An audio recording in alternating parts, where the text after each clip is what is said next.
Taxes. The word alone is enough to make your head spin, right?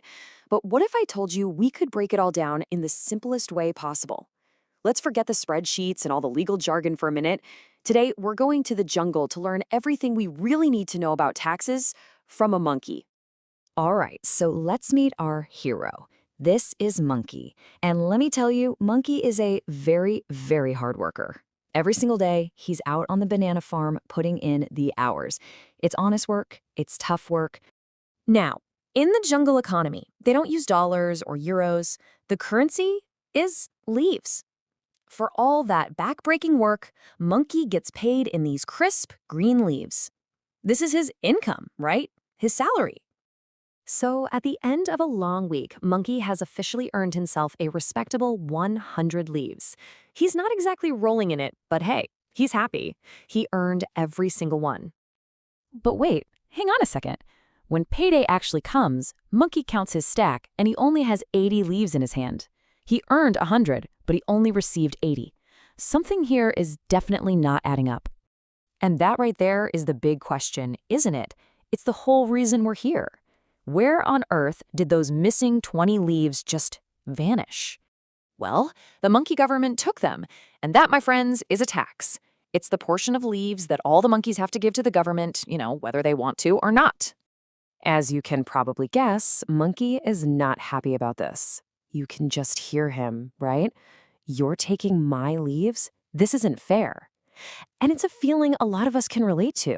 It feels like your hard-earned money is just disappearing into thin air. It's a totally fair question, and it gets right to the heart of the matter. Why does the monkey government take monkeys' leaves in the first place? I mean, what are they even doing with them? Well, those missing leaves, they pay for literally everything that makes the jungle a safe and functioning society.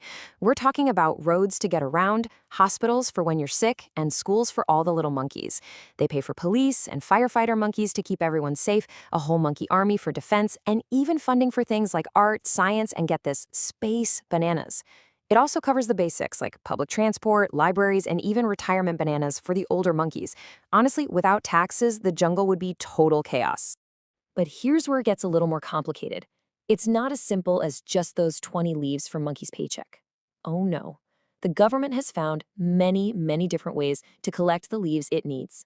So it's not just the leaves taken from his paycheck. That's called an income tax. But there's also a sales tax when he buys things at the market. There's a property tax on his treehouse. If he sells a vine he invested in for a profit, that's a capital gains tax. And then there are taxes on companies, on inheritances, and even extra taxes on luxury bananas or those brought in from other jungles. The big takeaway here is pretty simple. From earning to spending to owning, just about every financial move you can think of is taxed in one way or another. Okay, deep breath. This is the part that gets really confusing for a lot of people. How is the amount you pay actually calculated? Let's solve this tax bracket puzzle. So let's imagine a scenario. Let's say Monkey has an amazing year and earns a whopping 100,000 leaves. He looks up the tax rates and sees the highest rate is 22%. So common sense would suggest he just pays 22% of his total income, which is 22,000 leaves, right? Nope. And this is probably the single biggest misconception about taxes out there. It's completely wrong. Here's why. The crucial thing to understand is that taxes work in layers or brackets, so have a look at the chart. Monkey's first 10,000 leaves aren't taxed at all, 0. The next chunk, so the next 40,000 leaves, those are taxed at a 12% rate. And it's only the amount he earns above that final 50,000 leaves, that gets taxed at that top 22% rate. So when you add up the tax from each layer, his total bill is 15,800 leaves, not 22,000. This is key. Only the top portion of your income is taxed at your top rate. Okay, so now we know why we pay taxes and how the rate is calculated. Let's get into the practical side of things, the rules of the game.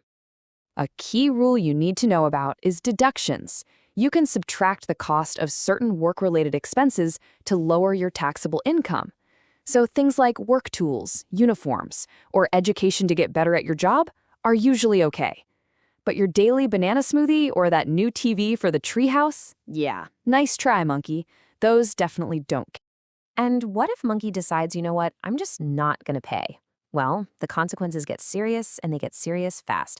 First, he'll get a warning. Then interest starts piling up on what he owes. After that comes forced collection, and if it gets bad enough, well, let's just say you don't want to end up in monkey jail. Before we wrap this all up, let's just touch on one more advanced topic. See, not all monkeys earn their leaves the same way, and that can make a huge difference when it comes to taxes. Here's a key difference.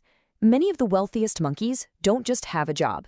They make their leaves from investments, things like property, shares in big banana companies, or collecting dividends.